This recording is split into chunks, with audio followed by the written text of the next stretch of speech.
Assalamualaikum warahmatullahi wabarakatuh. Saya Nur Wahyuni, NIM E 2019-1165 dari kelas Perbankan Syariah 4 Fakultas Ekonomi dan Bisnis Islam. Di sini saya akan menanggapi video dari Bapak Dr. Abdul Wadud Nafis selaku dosen mata kuliah Ekonomi Makro Islam, di mana pada video tersebut berjudul Tugas dan Wewenang OJK atau Otoritas Jasa Keuangan. Pengertian dari OJK atau Otoritas Jasa Keuangan adalah sebuah lembaga negara yang memiliki fungsi dan tugas dalam penyelenggaraan sistem pengaturan dan pengawasan terhadap industri jasa keuangan secara terintegrasi. Dari definisi yang pertama adalah Otoritas Jasa Keuangan yaitu lembaga negara bukan lembaga swasta, di mana lembaga ini didirikan oleh negara dalam pelaksanaan diatur dalam undang-undang, sehingga dalam pelaksanaannya jelas dan teratur. Pengertian yang kedua, Otoritas Jasa Keuangan atau OJK memiliki fungsi dan tugas dalam penyelenggaraan sistem pengaturan dan pengawasan terhadap industri dan sektor keuangan. Tugasnya itu mengatur, mengawasi terhadap industri jasa keuangan, baik itu perbankan maupun non-perbankan.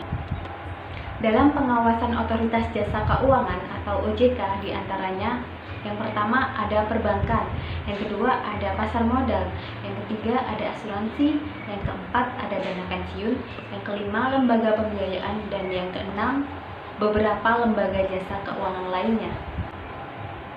Asas-asas Otoritas Jasa Keuangan. Yang pertama ada asas independensi, bahwa Otoritas Jasa Keuangan melaksanakan tugasnya sesuai dengan peraturan dan perundang-undangan yang ada. Kemudian mereka bekerja secara profesional, bekerja secara objektif tanpa dipengaruhi oleh pihak lain, baik itu di dalam lingkar OJK, pemerintah, atau oleh masyarakat pada umumnya. Jadi independen, dia bekerja sesuai aturan yang berlaku. Yang kedua yaitu asas kepastian hukum, bahwa OJK ini bekerja sesuai peraturan yang ditetapkan oleh pemerintah. Jadi ada kepastian yang jelas apa yang mereka lakukan, apa tugas mereka, dan apa fungsi mereka diatur oleh undang-undang. Sedangkan yang kepastian hukum, OJK ini memberi jaminan kepada lembaga keuangan. Mereka itu akan diarahkan dengan peraturan yang berlaku dan juga mereka akan diberi reward dengan peraturan yang berlaku. Dan juga akan diberikan punishment, serta dari pihak konsumen juga memiliki kepastian hukum. Yang ketiga yaitu asas kepentingan umum, baik itu pihak penyelenggara lembaga keuangan syariah atau nasabah itu yang dipentingkan dan tidak hanya dari pihak-pihak tertentu. Semua pihak lembaga keuangan, pihak konsumen diberikan peraturan dan pengawasan. Yang penting bahwa kepentingan umum tentang nasabah benar-benar terjaga dan terlindungi. Yang keempat yaitu ada asas keterbukaan. OJK atau Otoritas Jasa Keuangan sangat terbuka dengan publik tentang apa tugas mereka, apa wewenang mereka, dan juga dalam kebijakan-kebijakan dan peraturan secara teknik diberikan secara terbuka. Yang kelima yaitu ada asas profesionalisme. Orang-orang yang terlibat di OJK atau Otoritas Jasa Keuangan adalah orang-orang yang mempunyai kemampuan tinggi, punya kompetensi yang tinggi sesuai dengan bidangnya, baik dalam pengawasan, perundang-undangan, manajemennya, akuntansinya. Mereka mempunyai kompetensi yang tinggi serta bekerja secara objektif dan penuh dengan tanggung jawab, bekerja secara profesional, punya pengetahuan yang luas, kompetensi yang cukup untuk melaksanakan tugasnya sebagai pengawas terhadap lembaga keuangan syariah. Yang keenam yaitu ada asas integritas. Jadi orang-orang yang mempunyai jabatan di Otoritas Jasa Keuangan adalah orang-orang yang jujur, taat terhadap aturan, etika, bekerja penuh dengan tanggung jawab. Lebih dari itu, mereka sadar bahwa dirinya diawasi oleh Allah Subhanahu wa Ta'ala. Yang ketujuh yaitu ada asas akuntabilitas. Artinya, apa yang mereka lakukan itu terencana dengan baik, kemudian terlaksana dengan baik, terdokumentasi dengan baik, sehingga mereka itu ketika dimintai pertanggungjawabannya, mereka bisa membuktikan datanya yang cukup dan lengkap. Tugas dari Otoritas Jasa Keuangan.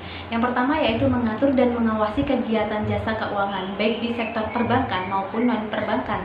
Yang kedua yaitu mengatur dan mengawasi kegiatan jasa keuangan di sektor pasar modal. Yang ketiga yaitu mengatur dan mengawasi aktivitas jasa keuangan di sektor asuransi, dana pensiun, lembaga pembiayaan, dan lembaga keuangan lainnya. Ada 10 kewenangan otoritas jasa keuangan. Yang pertama yaitu menetapkan peraturan perundang-undangan di industri jasa keuangan. Yang kedua yaitu membuat dan menetapkan peraturan tentang pengawasan di industri jasa keuangan.